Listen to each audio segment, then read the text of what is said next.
This is Talkin Hoopz, the show that discusses real NBA stories, gives you all the latest rumors, and gets you into heated debates. It's dunks and layups. How many of his points have been jump shots? 0.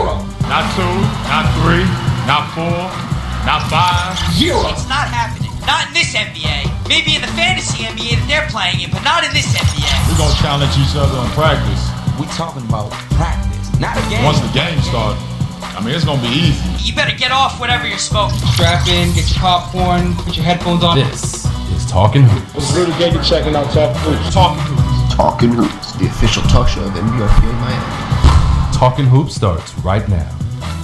Talkin Hoopz, talkinhoops.com. AJ, Kyle, as always, with you for the show. NBRPA Miami chapter, nbrpamiami.com. Check them out. Knicks playoffs. What's going on there? Do they get in? Do they lose out to the Atlanta Hawks? MVPs.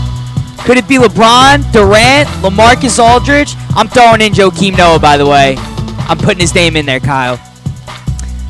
The Spurs got 18 straight, and the Pacers are a team in complete disarray. We got all that and more. But what's going on, Kyle? What's up, baby? A lot of stuff, man. A lot of things going on. Excited for the playoffs about to start in basketball. MLB season, the Yankees opener gets underway right now against the Astros. I'm excited about that. A lot going on in the sports world. And, in New York, the Knicks, man, only a game out of the playoffs. They're trying to claw their way in. Right. And, you mentioned it. The Pacers are in disarray. And if the Pacers somehow get the 1 seed and the Knicks get the 8 seed, the way the Pacers are playing, I don't know. Could the Knicks actually win a playoff series if they even get in and get to play the Pacers? I don't know. It's so crazy because last week you had the Pacers in first. They had just beat Miami. And now you fast forward a week later, Miami's in front. Indiana is terrible. And the Knicks are a game out. I don't know. It just every week brings something new. It's crazy. Yeah. And the Pacers, hopefully they get the first seed if you're a Knicks fan, because that's the team you want to play right now if you make the playoffs, for sure. That's sure. Right. If you're a low seed. If you're a low seed. Obviously. If you're a low seed, the way the Pacers are, and everybody, the thing that's so crazy about this Indiana situation is all these players are coming out and kind of saying the same thing, that chemistry is the issue, that they're down on themselves, that they're not playing well together, guys are being selfish. They're pointing the finger at one another without actually saying any names. Yeah, I don't know if that's necessarily a good thing. I think the Pacers have always been a team to handle things in-house and really never have any. These issues never came up, ever. They were never an issue. I have to bring this up again. The February 20th trade deadline that saw Danny Granger shipped out of town to Philly for Evan Turner, that threw everything off, and LaVoy Allen, because they went 11-10 since February 20th. 11-10. They're barely a game over 500. And this is a team who was the best team in the Eastern Conference and at one point the best team in the league.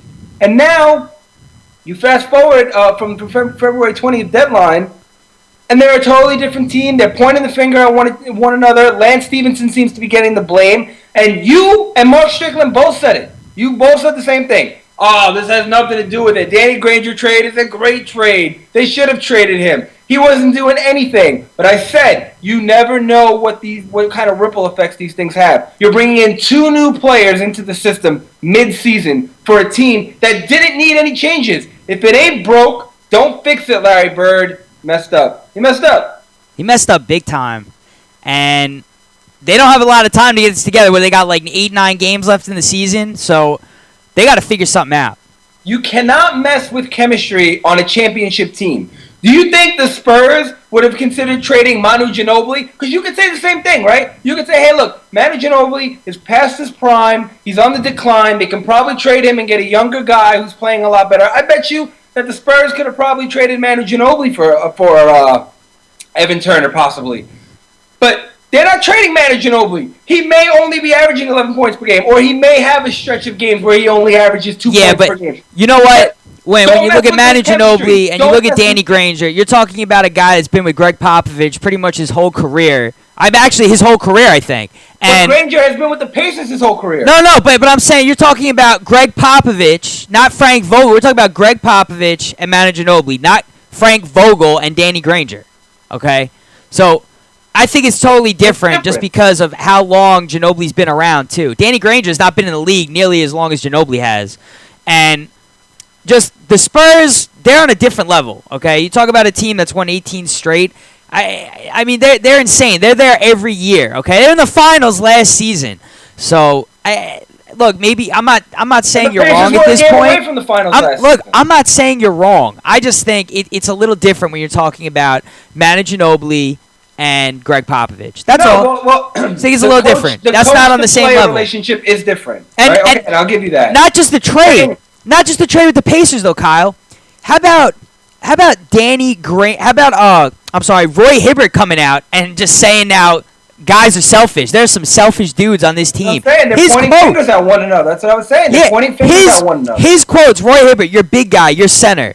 I mean, that's crazy. And I'm guessing he was making a point to take a shot at Lance Stevenson because he's the only one out there playing and trying. And as we've seen as a Knick fan, when there's only one guy, a.k.a. Melo, playing his heart out and trying, then it goes, oh, well, Melo doesn't pass the ball. Melo takes too many shots. Well, you know what? Lance Stevenson's the only guy hustling out there. He's the only guy. So I don't think you can really. I don't want to say all that. I don't think he's the only guy. And he got into an argument with George Hill in the last game yesterday. Yeah. But they're in complete disarray. Okay, they are. They're and totally dysfunctional. that's why you need a guy team. like Granger because you've never once heard anything negative about Granger in the locker room. That he calls guys, that he put those guys under the bus, or that he's a cancer to the locker room, or that he's a negative influence. Here's a guy who's been in the league, I think, 8 years, his whole career with the Pacers, has seen the Pacers at the high points and the low points, all-star. He is your guiding voice in that locker room. I don't care how good Hibbert is or Paul George, if Paul George is the face of the franchise. Right now, Paul George is having one of the worst stretches of his career. Yeah. This is what you need, Granger, to sit everybody down and say, hey, look, this is what we got to do. Because sometimes the coach doesn't always get to the players like other players can get to each other. Right. And now you completely lost that, and you bring in a guy from the Sixers who has no voice. Evan Turner's not going to step up and be like, hey, guys, this is what we got to do. Right. It's not his place. Right. So you lose that. And not just that, but you talk about... It's about the points per game. It's more than that. Not just that. You talk about Danny Granger, and you're like, this guy's been a pro the whole season. He really has, okay? You're talking about a guy who is the face of a franchise and basically let Paul George come in and now take his spot, be the guy. And he's been really good about coming off the bench and he was being really good about just coming off the bench and playing his role. So... I don't disagree. It wasn't to the media. He wasn't bad mouthing Vogel. He wasn't saying, "Hey, look, I want my minutes." He wasn't coming out and saying any of that. He wasn't being spiteful on the court when he'd come in. He'd jack up 20 shots. Right. It's crazy that when you're doing so well, you still feel the need that you have to do more. And the Pacers, they had it. They had it at one point, and I don't know for sure if the trade ruined it, but it sure looks that way. Oh yeah. And now they're paying the price. You can't tinker too much. Especially if you ever play fantasy sports, you tinker with your lineup, and then you end up, when the team plays, you're like, damn, why did I take that guy out? Look how well he performed. Stop tinkering. You've got the formula. You were playing so well. If it ain't broke, don't fix it. Right. And then you talk about those games. We talked about it on the show before, but the games that the Pacers did win after the trade, Andrew Bynum played in 2 of them. 2 of those wins were really because Andrew Bynum had such a big game, and now he's not even a factor. He's injured again. So they also had a pretty easy schedule. I think that the next 4 games after the trade deadline, they were playing teams that were under 500 and teams that were not in the playoffs. Right. So they were able to look really good right after the trade deadline. But as soon as they started playing playoff competition, they lost. And like I said, they're 11-10 now since the trade deadline. 11-10. They were number 1 in the East. They are no longer number 1 in the East. So not only are they dealing with dysfunction inside the locker room by their own admission, but now they're the number 2 seed to Miami, which means that if they can somehow make it to the Eastern Conference Finals, they now know that they have to travel to Miami if it goes to a Game 7. And look, there's still some games left to play. They only trail Miami by a half game or a game, so there's still time for them to catch Miami. But right now it doesn't look like they're going to. Miami, as poorly as they played, they still look better than the Pacers overall, and they still have that guy by the name of LeBron James. Okay. Well, I don't know. Oh, wait, it's Strickland. I'm sorry, Strick's trying to get on the show here. Finally, welcome back, Strickland. Where's trying to? Mark Strickland making his return. We're trying to get Mark Strickland here to make his return. We're trying. Well, I hope that he gets on because I know that he was a huge advocate. And we got Strickland back. There he is. Man, about time, man. I've been calling y'all for like 8 hours. We're on. You actually just fixed everything that was going on here. Yeah. Oh man, yeah, we've been having like technical difficulties with Skype, and now everything's on. Everything's working now, Strick. You're like the key to success here. Wow. 1 second. 1 second. 1 second. So we were talking about the Pacers and how poorly they've played, and that they're 11-10 since trading Danny Granger, and that you and Mr. Adam Mountain or AJ were bragging and throwing it up in people's faces about how great of a trade, and you knew it was coming, and it's a great move. Well, guess what? Now there's dysfunction inside the locker room, and when Granger was there, that wasn't going on. That wasn't going down. So I don't care if he was only averaging 8 or 9 points with the Pacers. It's not always about the numbers. And now they get rid of Granger, and they're a terrible team. So I'm going to let you defend yourself, even though I don't think you can, because they were the best team in the East when they had Granger. Strick, I told you, man. I told you, Strick. I told you. He's been waiting to do this. And I hate to say I told you so, but guess what? I told you so. Yeah. You make a good point, man. I mean, they do need it now. They do need it. The only reason you get an argument now is because the Pacers are playing bad, and that's because their leader is also shooting a horrible percentage right now because defenses are keying on him now. He's the guy that they're writing on the board, and that is Paul George. So he's having a difficult time adjusting to that. So other guys, you're right about that. They needed him to kind of offset that. To have a player that they could go to, have another guy that they go to, get them buckets, to get them through. Like I said before, those stints where they don't score buckets, which is what they always go through. Even with Granger or without Granger, they always go through segments where they don't score. And you can't do that against the Heat. I don't care if they beat them the last game. They barely beat them the last game. Yeah. They barely beat them the last game. Barely beat them. And we didn't have a 100% team.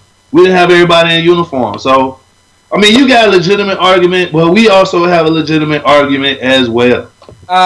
Here's the thing about my legitimate argument is that it's true right now. That's the whole thing about my legitimate. It's that I said if it ain't broke, you don't fix it. And I just told AJ this. You think the Spurs look? Manu Ginobili is not. Get off Manu Ginobili. All right, that's totally different. Wait a minute. Manu Ginobili is not the same Manu Ginobili that he was 3 and 4 years ago, right? He's not the same player. Just like Granger is not the same player that he was 3 and 4 years ago. You think the Spurs are like, hey, we should trade Manu and see what we can get in return because we can probably get an upgrade on the stat sheet? No! You're not going to mess with the core of your team. This guy is the only guy that's been there. He's the longest tenured Pacer. And you trade him away, he's the face of the franchise. And you trade him away, never has he had anything negative said about him. He's never come out in the locker room, even when he wasn't getting playing time behind Paul George. He never came out to the media and was like, this is BS, I should be playing more, I demand a trade. No. He did everything he was supposed to do, and how does he get rewarded? He gets shipped out of town, and now that's karma. That's what I call karma. It's coming back to bite the Pacers in the ass. You do something like that, the universe slaps you back in the face with it, and now they're second in the East to the Miami Heat, and if they stay second in the East, they're not beating Miami in 7 games. Sorry. And now you can take a breath now, Kyle. It's okay. They just ruined it. It's over. It's over for the Pacers. Danny Granger didn't fill up the stat sheet, but I can guarantee you that he was a key piece to that team. And now there's nobody. Everybody's pointing the finger at one another, and there's nobody to settle everybody down. Let me ask something. When you have a team that's in the situation the Pacers are in right now, where it's just really dysfunctional. Everybody's just hating everybody right now. Roy Hibbert's coming out and saying that guys are being selfish. We got selfish dudes on this team. Going into the playoffs, how is this gonna translate, or what happens? Have you ever witnessed that on any of the It's a huge disruption. I mean, they're unraveling at the wrong time of the year. And then on top of that, the Heat just took first place.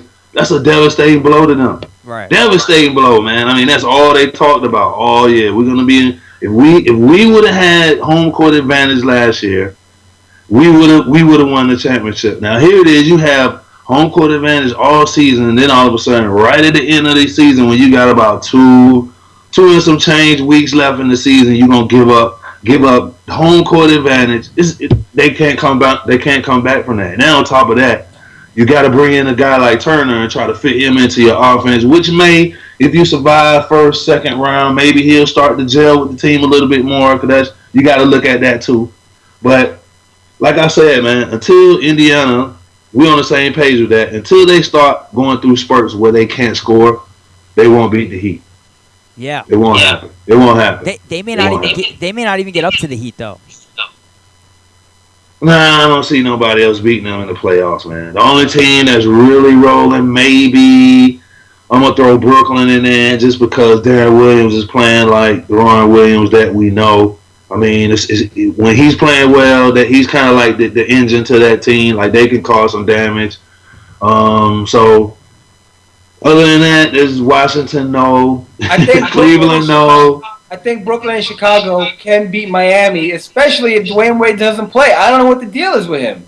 He was supposed to only be resting back-to-backs, and now he's not playing any games. He hasn't played in a few games now, and I know that the Heat are winning, but the playoffs are a different thing. Yeah. And if Dwayne Wade doesn't play and they have to play Chicago in the second round, I don't know. I'm not confident that Miami is going to have an easy time there. What about the situation, though, where the Pacers go into the playoffs, they get an early exit, or they lose to the Heat, and it's because the whole team is just not on the same page? Do you break this team up now over the summer? No. Do you start to make trades, or you bring the same team back? No, you bring the same team back because you saw it. The team is special. They just losing their way right here at the end of the year. I don't know what the problem is. I don't know what's going on, but they're literally unraveling at the wrong time of the season. Because I'm not trying to compare this to the Knicks, but at the same time, last season you're looking at a team that won 55 games with essentially the same guys on the floor. They didn't lose anybody. And then this year, it's like, why are they playing so bad? Why this guy's terrible? This guy's having an off year. What's the deal? And now, they had the 8-game win streak and whatever. They're looking a little bit better. But still, they still don't look like that same team from last season. And it's like, look, the Pacers, they may have given up Danny Granger. But even before Danny Granger came back, this team was gelling without him. And it's like, how do you don't even have an answer for why the team is playing this way? Because, like you said, the records don't lie. This team was picked to win the championship by so many. And Paul George was playing like an MVP. And then all of a sudden, just things went out the window. And then the trade obviously didn't help. But well, here's the thing. They're not going to be able to bring back the exact same team next season because Lance Stevenson will be a free agent at the end of this year. Right. And all the reports is that Lance Stevenson is the one that's having an issue with everyone. He got into an issue in the timeout with George Hill. They had like some verbal altercation. Right. So not only is the reports coming out that he's not a great teammate right now, but he's gonna cost too much. They're not gonna be able to keep him because he's gonna get a lot of money. He's having a career season right now. He's a young guy. This guy gets triple doubles on any given night. He can get a triple double, which is insane to say for a guard. But that's a shooting guard, not even a point guard. So Lance Stevenson's going to make too much money. They're not going to be able to keep him. This is their year. Listen, this is their year. Well, a lot they're of blowing teams their in the year. East They're have blowing completely thrown the season away to retool for next season. The East is going to be better next year. The draft is a lot better this year. Teams create a lot of cap space going into next season. They're going to have a harder time. If the Pacers don't win this year, I'm sorry to say, it's not going to get any better. David West is going to get another year older. Okay, he's still on the team. Evan Turner, who knows what he's going to do? Right now, he's not playing well, and he's going to be a restricted free agent next season. So who knows if he comes back? So you're looking really at a core guys of. I'm a little mad at Evan Turner, to be honest with you, because he's the reason I lost my fantasy basketball league, because he was putting up big numbers for me in Philly, and then he got traded, and I couldn't get rid of him. So this is their year. It's going to get a lot tougher next year. Lance Stevenson won't be there. David West will be older. They need to win this year. Do you think they're going to beat the Heat? Do you think they're going to beat the Heat, though? No. At this point, I think it's going to be I think the Spurs are going to beat the Heat, Mark. To be honest with you, I think the Spurs are the team. Spurs look good, though. Spurs look good, and it's not even the playoffs. They're not even in the playoffs. Yeah, Duncan has. And they're healthy. And the thing about Spurs this year, they're healthy. I think I said it to Kyle last week. I think that Duncan knows he's got like 1 or 2 more seasons left where he could really compete for a ring with this team. And Ginobili too. And then He got 1 or 2. It's basically comes down to this. To me, this is really their last shot to get a ring. And I don't think Ginobili forgets what happened last playoffs. He really messed them up a couple plays, and a lot of people put it on him. Popovich left him in the game. A lot of people question that, which again goes back to you're questioning one of the greatest coaches about a move that he made, and no one's giving him crap for it because he's Greg Popovich. But another coach makes a move like that, and everyone gets on his case. But again, the Heat, they beat the Spurs last season. I think we're going to see a repeat, except I think the Spurs are going to take it because I think they're hungrier right now. Spurs are going to beat OKC? Yeah, I do. I really do. Especially if Westbrook is playing, because for whatever reason, they can't get him on the same page with everybody else since he came back from injury. And, the Spurs got 18 straight going into the playoffs right now. This is like what you want. This is not what you want. I disagree. I think this is exactly what you want. Everybody's clicking. Everybody's on the same page. This is not what you want. They're peaking too early. An 18-game winning streak, the longest in their history under Greg Popovich. They're peaking too early. They're going to, at some point, come back down to earth, and when they do, it's not going to be pretty. The Western Conference, even the 8th seed, whoever it's going to be, whether it's Phoenix or Golden State or Dallas, they're a very good team. No matter what the 8th seed is, it's going to be a very, very good team. And the Spurs, as good as they are, I think that they're peaking way too early right now, and by the time the playoffs roll around in 2.5 weeks, they're going to be a different team. And I don't know how they're going to respond after winning all of these games. I mean, look, that's my pick. I think it's going to be the Spurs and Heat in the finals. That's just me. And I say Spurs take it in 6 games. Yeah. Yeah. And look, I'm not trying to count out LeBron. I'm not trying to count out Dwayne Wade if he's healthy and they're playing. Kyle, you made a point of it that it actually hurts the Heat in a lot of ways because you have Ray Allen and Dwayne Wade inconsistently playing. Like Ray Allen plays a heavy game, a heavy amount of minutes one game because Wade decides that they're gonna rest him or whatever, and then you got Wade coming in, and now he's going back to playing behind Dwayne Wade. There's too much switching going on there. There's no consistency. I think we pointed to that as to why the Heat haven't been as consistent this season. I think a lot of it is because of how much they're resting Wade because. It's always like a different lineup on the court with them. The chemistry is always changing. With some games you have Greg Oden starting at center. Other games you got Chris Bosh starting at center. That's always interchanging. Some games you got Dwayne Wade starting. Then it's Tony Douglas who's starting. Then it's Ray Allen who's getting 30 minutes a game. And not to knock Tony Douglas, but he should never be starting. I'm sorry. But he starts and Ray Allen comes off the bench when Dwayne Wade is out. And there's too many new pieces every time in the lineup, and when the playoffs come around, that's going to be like a new feel because you're going to have maybe Greg Oden and Dwayne Wade are going to be starting. Then the next game, they're not going to start because they can't play. I just don't know. I don't know. I don't know how it's going to work out. Only Bosh and LeBron are really the only 2 guys. Even Chalmers, he was hurt the last few games. They had to take him out. I don't know. In terms of chemistry, I don't think that this team is gelling. Norris Cole, he's been playing well. Yeah, he's been playing well, and they were smart not to trade him either. There were so many teams apparently calling about Norris Cole at the trade deadline, so they were smart to keep him. Yeah. But Strick, I have so much stuff built up to ask you here. But seriously, a lot of things actually. Not even just with like what's going on in the NBA, but a lot of stuff. Kind of curious about when you were playing behind Alonzo Mourning. Did you ever get a start? Did you ever start for the Heat when he was out? Yeah, I started when maybe Mashburn was injured or PJ Brown was injured. Then I would get some starts. So I got some nice starts. Oh, okay. And we won too. We didn't drop off. I played well in the starts. Yeah. See, that's what I was always curious about. Just so you know, we still won. Yeah, we still won. When I started, we didn't lose. We kept rolling. Yeah. No, but I was curious because I know you and Alonzo, I know you guys are buds, and I know you guys on that team. It was just like a brothership. Like everybody was really tight. It was a well-oiled machine. Pat Riley had his rules. Everyone followed them. I know you guys were on a mission. And I get it. But did you ever think that, like you said, you played well starting? Did it ever bother you that why can't I be in the starting lineup? Did that ever faze you at all? Sometimes, man, especially when you're young, you have a huge ego when you first get in the league, especially when you first start to have some success. So once you first start having some success, man, you kind of start thinking along those lines. But you also have to, when you got a coach like Pat Riley and you got good veterans on the team, which they're lacking in the league now. All the veterans, like 20, 22, you're a veteran in the league. Yeah. So back then, you had real veterans who taught you, the rules of the game. So you know certain things are going to have to happen in certain areas. That's just how it was in the league. As a rookie, you're going to have to do this. In your second year, you'll be able to do this. This is a pecking order. I got you. I was just driving me crazy. I just wanted to know if you ever were like so anxious, like you just wanted to start, even if not for morning, just next to him.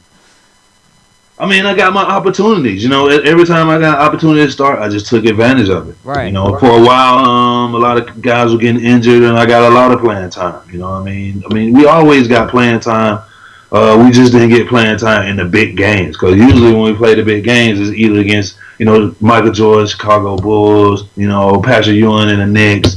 That's just not a good matchup for me to play in those type of games. But when we play like the Golden States, the Milwaukee Bucks, right, the Detroit Pistons, I was getting consistent minutes then. So, you just have to take advantage of the time when you're in, and you have to also look at the big picture. The big picture is you're trying to win a gold trophy. That's right. it. And then the number one rule that you always say. Huh? The number one rule that you always tell us. No layups. No layups. No layups. You saw that, huh? Dude, let me tell you something. We started the men's basketball league. It finally started. We won our first game last Thursday night. Okay. Play ball, man. And why is many of my friends playing basketball now? I don't. In men's league. Why is that? Because I was recruited. Because you guys have never seen me shoot. Well, you got better game than Kyle, because Kyle wasn't recruited. No, Kyle can't even shoot off the court. I don't play in them whack New Jersey league. I play in New York. Listen, I don't play in the New Jersey league. Wait a minute. Okay, first of all, they don't even have a professional ball team anymore. Wait. First of all, I just want to say, I've been every time Strick says something, it's always like deep when it comes back to his playing days. He's always got that like. Pat Riley says no layups, no layups. So I went to my team and I said, look, we're going with this. All right, this is how Pat Riley coached. I know for a fact, okay, because I got my man in Miami, Mark Strickland. He told me this, so it's legit. And I went, guys, no layups. And guess what, Strick? Nobody made layups on our team, and we won by 10 points.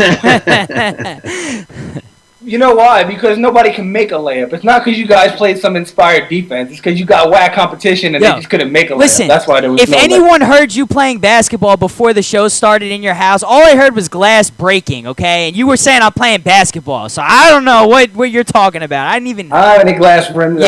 Something was blowing up. You were like, everything was falling over, and you're like, I'm playing basketball. So don't even be sitting here preaching to me. You don't even know. And you go play in Freehold or whatever part of New Jersey that you play. That's right. I'll play at Coney Island where Steph and I play where J.R. Smith came out of, You right? can play wherever you want to play at. That's right. Kyle, man, what's up? What's up with your man Phil Jackson, Kyle? You happy now? You think he's going to make a difference? You think he's the savior? You think he's the Messiah? I think he'll change the culture. I think that he doesn't accept losing, and that's all the Knicks accept is losing. Like, if you lose, it's okay. Nobody's held accountable. You don't see people getting fired. You don't see people getting traded. It's like, J.R. Smith causes a problem. Let's just put him in the starting lineup. There's no discipline there. These guys don't play expired. It's fine. But I think now that Phil Jackson is there, he's gonna run a tighter ship, and it's gonna be, look, you're gonna do things a certain way, and if you don't like it, then you can leave. This is New York. You know what I am gonna say. I'm making a prediction. There's gonna be a lot of changes. Yeah. I think for sure. The report that came out yesterday that says Steve Kerr and, believe it or not, Derek Fisher are two people that could be the next head coach of the Knicks. I mean, Derek Fisher's still playing, so I don't even know how that's possible. He'd have to retire and then do a Jason Kidd thing. But look, I read this morning that Mark Strickland was going to be the new head coach of the New York Knicks next season. Too much pressure. Too much. You can have that. That's not a good life, man. That's not a good life. It's too stressful. That's the next championship team. You don't want to win a championship? I do, but not like that, man. I'll be like 80 years old, man, by the time I'm No way. That's a stressful job, man. Stress. I think it's the culture. I think he's just going to change the way that people go about their business. He's going to be like, Yeah. look, this is how we do it. If you don't like it, leave. And nobody has that credibility. You know, like Steve Mills is there. He doesn't have that credibility to be like, hey, this is my way. You're going to do it or not. No, nobody's going to listen to him. Well, Mark, let me ask something. I'm sorry to say, but Mike Woodson the same way. But now Phil Jackson's there. It's going to be different. Well, Strick, if you coach, what's the worst thing that happens? I think I could do a good coaching job. I'll be good as a coach. When I did coach, I was pretty good when I was a head coach. It's just that, man, it's stressful. You don't get a lot of sleep, man. You're constantly always thinking about ways of improving the team, improving players, improving practice. You know, you always watching film because it's always a game you got to prepare for. Like, it's a real drain in life, man. When you're the head coach, you know, the team is supposed to reflect you. Right. So I had a tough team, you know, no layups. You know, we're going to foul people hard. We're going to make them earn their buckets, man. We're going to try to run, get easy baskets. We're going to try to run the score up from the jump ball, you know, those type of things. But, you know, I think I could do a good job, but the stress level, man, I just couldn't take it. Not for New York Knicks. No way. And this is how you got to be a seasoned dude to coach in New York. And how I see it, how I see it, though, is... it would be stressful in terms of, you probably won't get a lot of sleep. You know, you're going to be traveling all the time. You get back into that. But when you look at guys, okay, and let's talk about some of the biggest mistakes of all time. We'll start with Isaiah Thomas, okay? Isaiah Thomas, it's taken him... People are like, no one's ever going to give this guy a job again. This is ridiculous. He embarrassed the Knicks. You know, everything that happened with him off the court got into the papers, all that crap.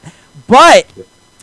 And he's considered like the worst thing to happen to the Knicks in their history. So you can't get worse than that. Realistically, you can have the worst losing record and not get worse than what happened with Isaiah Thomas. And guess what?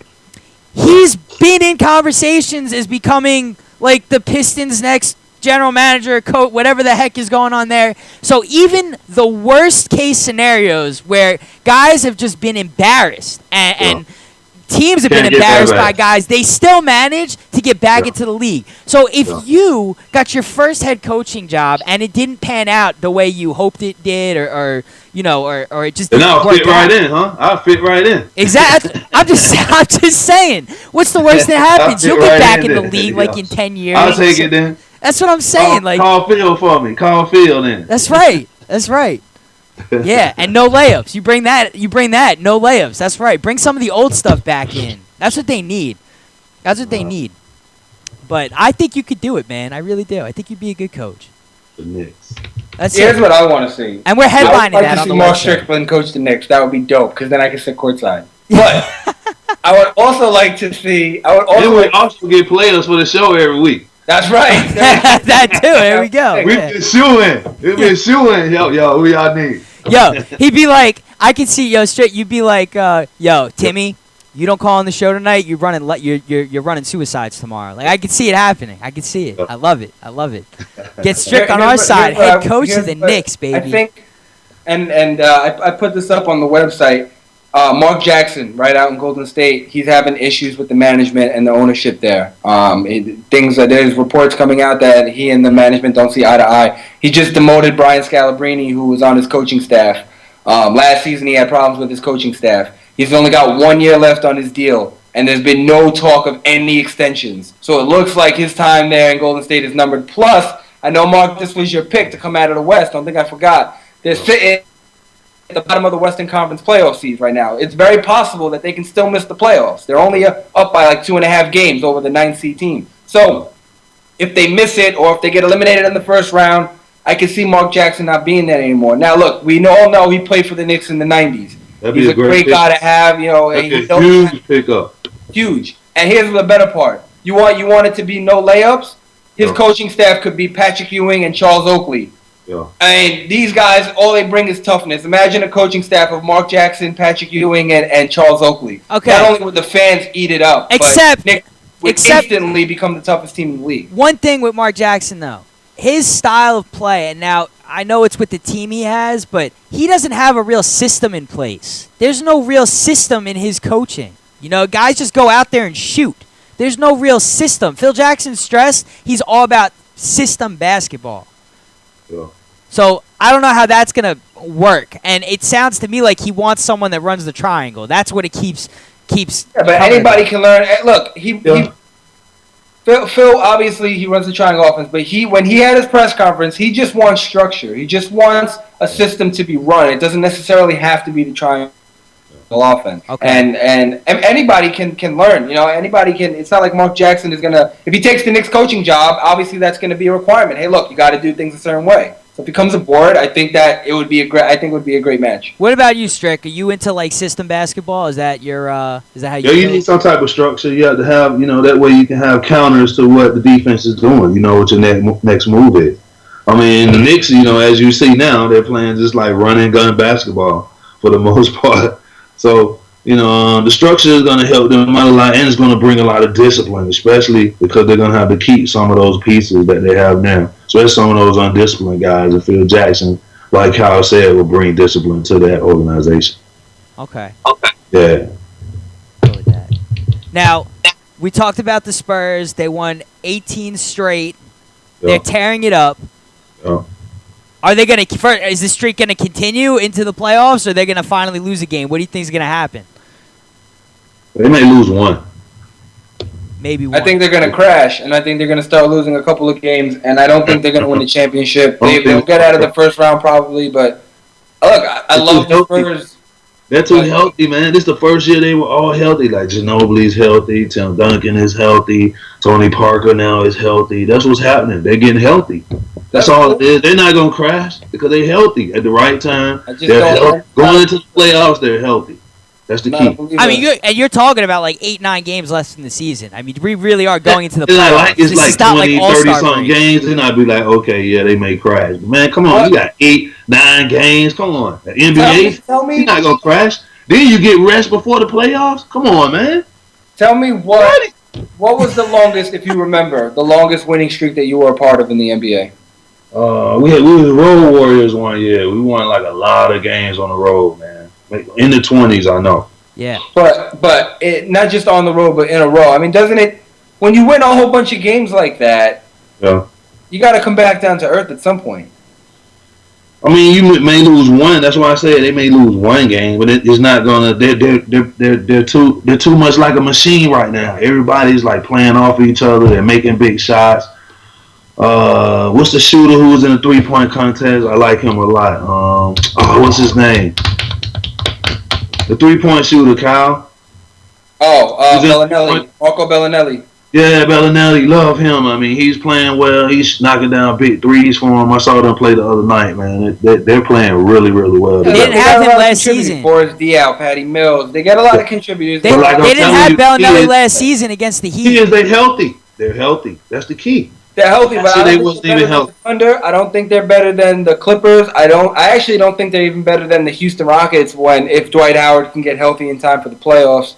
The Rockets were rolling better defensively. I have a problem with the Spurs. You need them. They need to play a certain type of way in order to win the game. They have to. And they will. They just need to. They need to impose their will in order. And if the game doesn't go that way, they're not going to win the game. And I think like Golden State and the Clippers, as soon as they get running on you, it's over. That's going to completely take you out of your. And as good as Popovich's teams are, I don't think they got it. To me, that's the only threat to San Antonio is the Clippers. To me, that's the only threat, just because they're young. They're young. They got younger teams, though. They beat those teams. Yeah, I'm they just. Got a better record than those. They got a better record than those teams. Because when they face them, they beat those teams. Agreed. It's going to be the same thing in the playoffs. I mean. Strick, they beat those teams. I don't disagree. I'm not saying they beat Golden State. Right. They beat them teams because they can play any way you want to play. They want to. You want to run? We're gonna beat you with a run game. You want to play half court? We're gonna beat you half court. We're gonna knock down threes. Right. Or we're gonna get it into the big fundamental, and we're gonna go to work. They can play any way you want to, especially when they're healthy and getting bad cuts. I'm not saying they're going to lose. Come on, man. I'm not saying they're going to lose. I'm just saying that's the only team in the West that I think would be a threat to San Antonio is the Clippers. That's it. Clippers not defensively yet. It's going to take Doc a couple of years to get them to see the Thunder? Defense. Let the Thunder go. Let the Thunder go. Let them go. They're not. This is not their year. They don't. No, stop it. And they just don't have a post presence. presence. Oklahoma just don't have a post presence. That's my only thing with them. But Serge Ibaka's playing really well for them. Ibaka, and don't forget about Durant, man. This guy, when you have the guy like Durant, it's possible. They still working out some kinks with the chemistry though. With Westbrook. He's got 40 every night if he wanted to. You know, he's not gonna go 40 every night in the playoffs. That's tough to do. And you gotta go through all the way to the finals, scoring 40 points. That's tough to do. See, to me, the secret weapon for everybody knows about Duncan and Parker, and I'm not going to say Ginobili because he's not the same player that he used to be. He's a very valuable piece, but statistically wise, on the court, he's not the same guy. So everybody knows about Duncan and Parker. Their secret weapon to me is Kawhi Leonard, and Kawhi Leonard is probably going to be playing a lot of either help defense or switching on to Durant if the two teams meet. And if Kawhi Leonard gets into foul trouble playing against Durant, it's going to be difficult because Kawhi Leonard is the guy that nobody talks about who is just as important, I think, as Parker or Duncan. And if he gets into foul trouble playing against Durant, it's not going to be easy. And they really rely on Kawhi Leonard. You don't realize it, but the guy averages 12 and 7 on the season. I don't know. It all comes down to the matchups, and you just can't guard Durant. You just can't. And that's where I give the Thunder the edge. And Ibaka on Duncan is a fair matchup. As good as Duncan is, Ibaka is a Defensive Player of the Year candidate every year. You got to give him his due on the defensive side. And remember, the Thunder are playing without Kendrick Perkins. If he can come back at some point during the postseason, who knows? They're playing down. I don't think they're counting on that, though. They're not counting on that. No, but I'm saying, he's there. He's still a very good defensive player. No, agreed, but I don't think they're counting on him coming back. I don't think they're counting on him coming back. And that's fair. And don't forget who the Thunder added, Caron Butler. Right, which is a good pickup for them. But which is a very good pickup. I don't see them beating the Spurs. I don't see that happening. I just think Kyle just hating on the Spurs, man. He just don't want to see. I am hating on the Spurs. I don't think he's hating on the Spurs, man, because the Spurs are better than OKC. I'll tell you though. Them every time too. I'll tell you. Wait, we're talking about matchups. If the playoffs were to happen tomorrow, how about this matchup? You got Houston and Portland right now playing each other.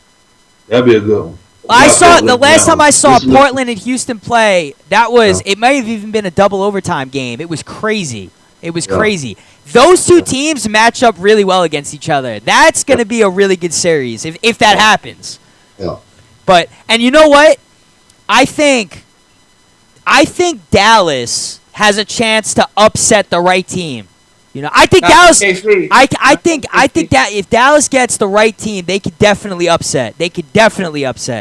Well, right now, if the playoffs ended today, if the season ended today, it would be the Spurs and the Grizzlies. I think Dirk's holding back right now. I got to be honest with you. I don't think Dirk's playing full throttle here. I really don't. Dallas is not going to beat Oklahoma City. That's right now the 7-2 matchup. Dallas is not beating Oklahoma City. I think Dallas is underrated, all right? Dallas is overlooked going into the season. If you look at that line, look, Dallenberg is a solid center. He's actually having a solid year. I just put an article up on him today. He's actually playing pretty solid. He's a good bargain. That was really what the article was about.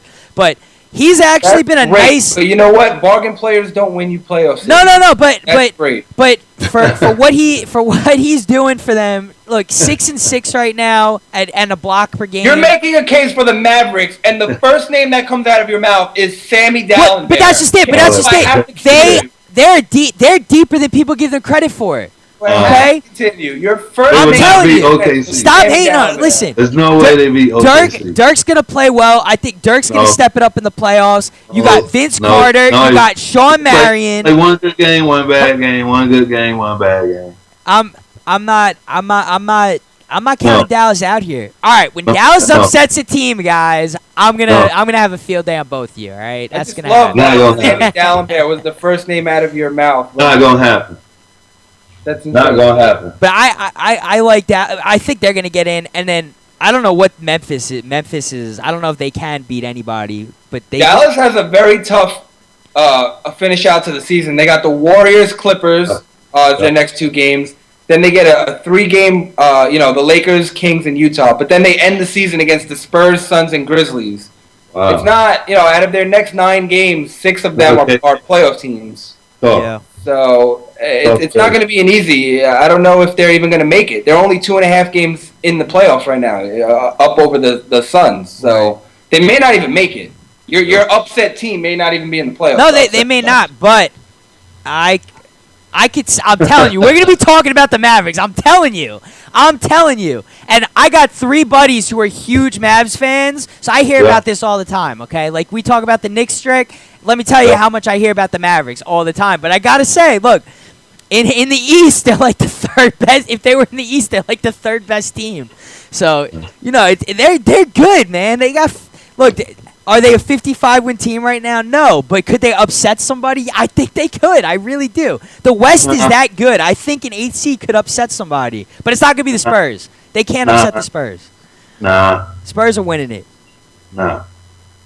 All right. Spurs. Let's see. I don't think so, but we'll see. No. But I am curious to see what Houston does. And if Portland and Houston, that's a great series right there. Who wins that series? Go ahead. Tell me who wins that series. Portland or Houston? Who? Portland or Houston? Who's winning that if that happens? Portland. Even with a healthy Dwight. Wow. Okay. All right. Faith in Portland here. I still think LaMarcus Aldridge is a top 5 player in the league. Oh, yeah. Cooking them. With them jump shot, turnaround jump shot, pick and roll. Oh, man. He's got everything. He's got everything at his disposal. And I've said it before and I'll say it again. He has played a large portion of his career without a true center. Now he finally has Robin Lopez, and it's really escalated his game. They're 4th in the league in points per game, 1st in the league in rebounds per game, and 8th in the league in assists per game. So you're talking 3 categories, 3 main categories. They rank in the top 10, and one of them they're 1st overall. Yeah. So there's not a lot of weaknesses on this team. You got Wesley Matthews and Darrell Wright who can shoot, who can knock down the open jump shot. You got the rookie of the year in Damian Lillard from last season. It's a complete team, top to bottom. They're locked in at every position. They've got a deep bench. They got Mo Williams and Darrell Wright off the bench. They have a lot of good role players. To me, the Blazers are probably better than their record, but because the West is so good, they get buried. And I wouldn't be surprised if they were in the Western Conference Finals. My thing with them is experience, though, man. That's the only thing. That's my only thing with them. I'm kind of shaky on the experience. They don't have a lot of playoff experience. So but everything you said is key, but the only thing I'm concerned with them about is experience because they don't have a lot of experience. And honestly, I think a lot relies on Damian Lillard. Different brand of basketball. I think Damian Lillard also has a lot to do with their success because when he plays really well, distributes the ball, they win games. And when he's off, they lose. And you look at all the stat sheets, that's happened a lot. And also, if LaMarcus Aldridge doesn't play, it's obviously more difficult. But Lillard, man, I mean, former Rookie of the Year. This guy, or I should say reigning, right? No, reigning Rookie of the Year. But this guy, to me, he's the key to that whole team right there. No, I can't say he's the key. I think he's the key. If he plays well, they win. That's usually the case for a lot of point What would be harder for the Blazers to do? To win a playoff series without Lillard or without LaMarcus Aldridge? Oh, no. Well, look, obviously it's tough if Aldridge doesn't play, but Lillard still, if Lillard has big games and he carries the team, they're good. They could still win. I'm not doubting how good Lillard is, and obviously he's very, very good. He's one of the best point guards in the league. But you look at LaMarcus Aldridge's backup, Thomas Robinson and Darrell Wright. Right. But if you look at Lillard's backup, you got Mo Williams, who's been to an All-Star game. You know, the guy went to the finals. I think he was on the team with LeBron in Cleveland that they went to the finals. He was there. So he can play point guard. He's been there. He's played with the best in the league. So I'm more confident in Lillard's backup than I am in LaMarcus's backup. You know, there's the difference for me, in my opinion. That's why I think LaMarcus is way more important to the team than Lillard. Not to say Lillard isn't, but the key is clearly LaMarcus. I mean, you're not going to win maybe even a game without him in the playoffs. Right. You need that man. I mean, he's getting 21 points a game. I mean, look, that's your guy. And we didn't talk about MVPs yet. He's obviously in the conversation. He's having a great year. 100%. Yeah, he's having a great year. Durant's obviously, LeBron. 23 points per game and 11 rebounds. Did you see LeBron's dunk last game? I think that was overlooked too. That was crazy. He split the 2 defenders and threw it down from 5 feet on the side of the rim. I don't know where. He was so far away and somehow threw it down. That was crazy. Yeah, I could do that. Yeah, okay. Yeah, in your I got dreams skills you like could do that. Yeah. You don't know. Don't judge me. You don't know if I could do that or not. Yeah, I got bunnies. I got him, yo. You're giving Kyle too much credit. He ain't got nothing. Yeah. He's got cookies. That's what he's got. I got bungees. He's But got AJ got drafted. No. Kyle, you didn't get drafted. They drafted AJ. He didn't even get drafted in his own video game. No, the Cavs actually. Wait a minute. Wait, you want to talk video games? Oh, wait a minute. I started my career mode, and you know what, Strick? You really should get. I'm not saying you have to like video games, but you really should see this because I think you'd appreciate it. But I got drafted by the Cavs. Okay. Yeah. And then the Cavs were like, all right, we're not winning games right now. And by the way, I'm 5'8", so I get my shot blocked all the time. But that stopped happening because I'm the man. But they made they traded Tristan Thompson for Elton Brand. And I was like, that's it. All right, I'm done. I got to get off this team. I forced a trade to Washington. I became John Wall's backup.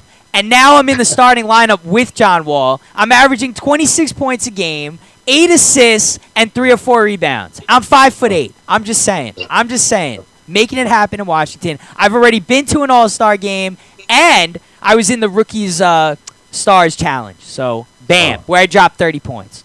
Wow. Yes, I'm living the life. You got a great career. And it's only my first season, Strick. And Al Harrington took me under his wing. I'm flying on the plane with Al Harrington. Al Harrington took me under his wing. With the proteges? Yeah. Al Harrington with the proteges? Yeah. With the protege sneakers? Yeah, Al Harrington. Didn't Steven Jackson wore those too, I think. Proteges. Yeah. I'm glad that you're enjoying minimal success in a video game on a team that's not very good. I'm very happy for you.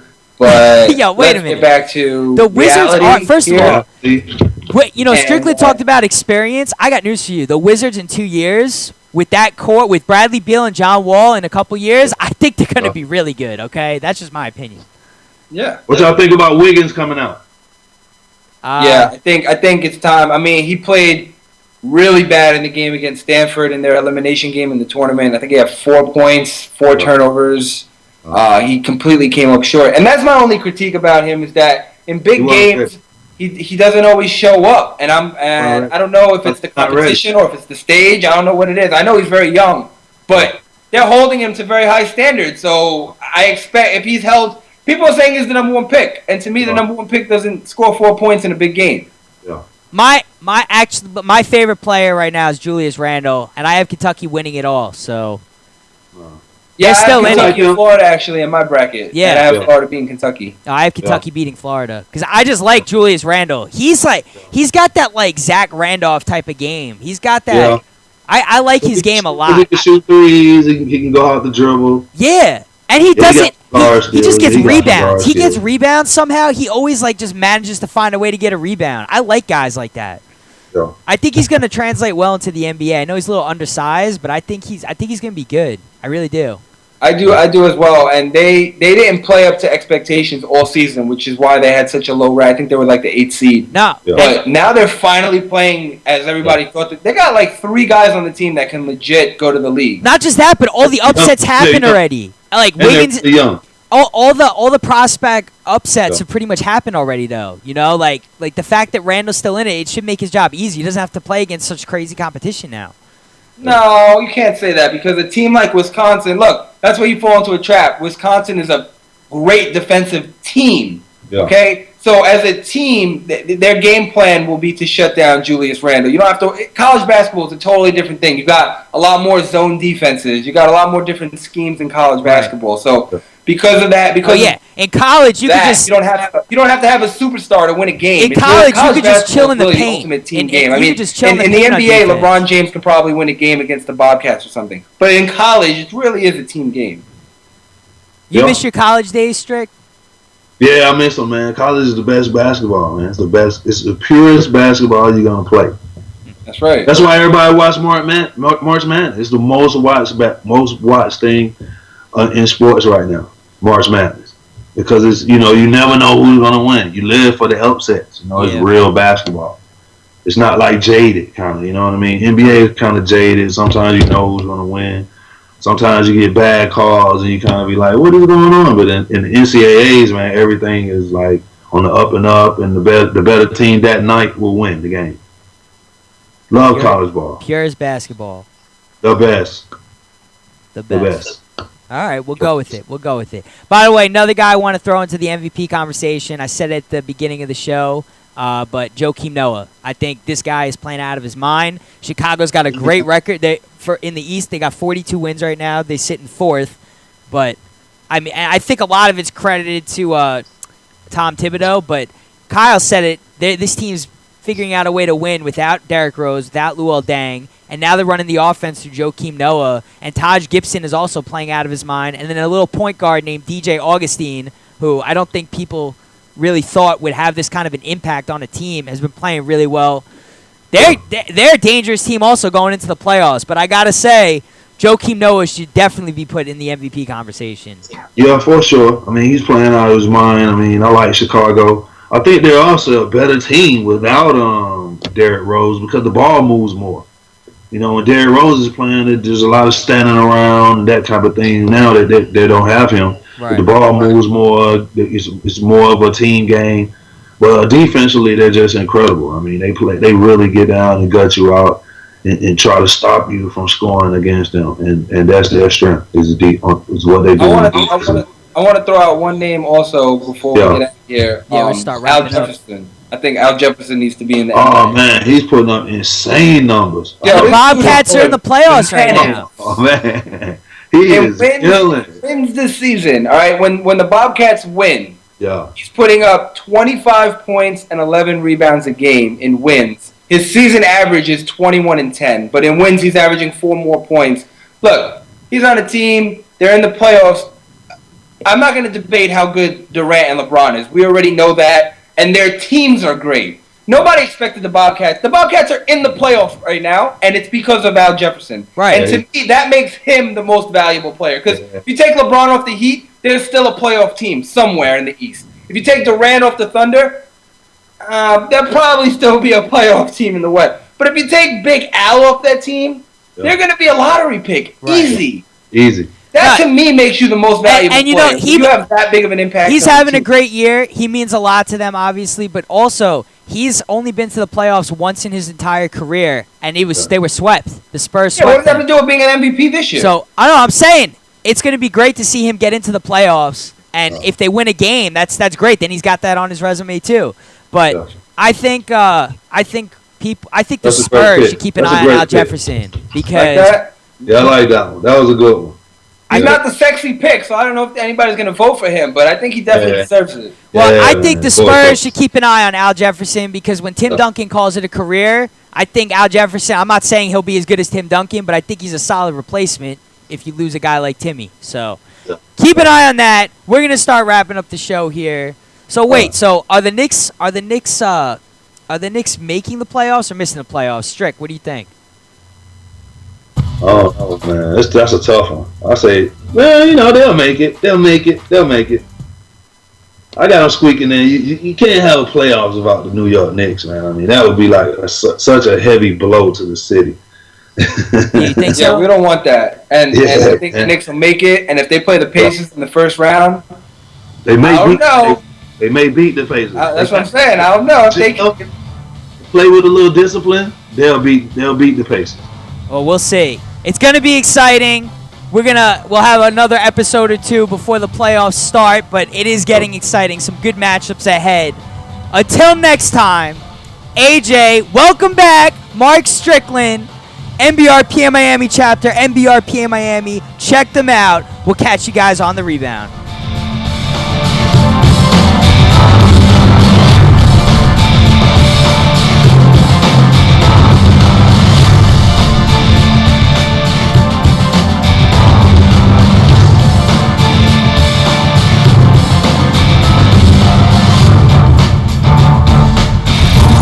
Until Talkin Hoopz comes back into play, stay connected by getting at us on iTunes. Keep up to date with all the latest basketball news and rumors and check out all our shows by logging on to talkinhoopz.com. Catch you on the rebound.